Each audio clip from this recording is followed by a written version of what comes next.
দায়ী আমি মনে করব।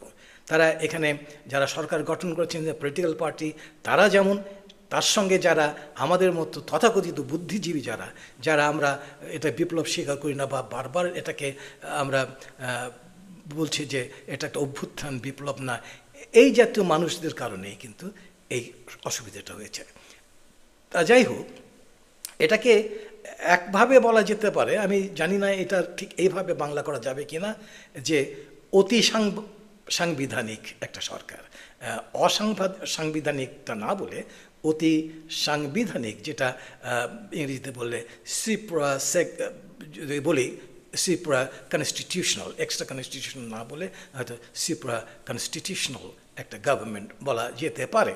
আই ডোন্ট নো অ্যাকচুয়ালি এটা অন্যরা এটা নেবেন কিনা বা যেভাবেই নেন না কেন, নোমেনক্লেচার যেটাই হোক না কেন, টার্মিনোলজিটা বড় না, বড়টা হচ্ছে যে কী ঘটছে এবং কীভাবে ঘটছে এবং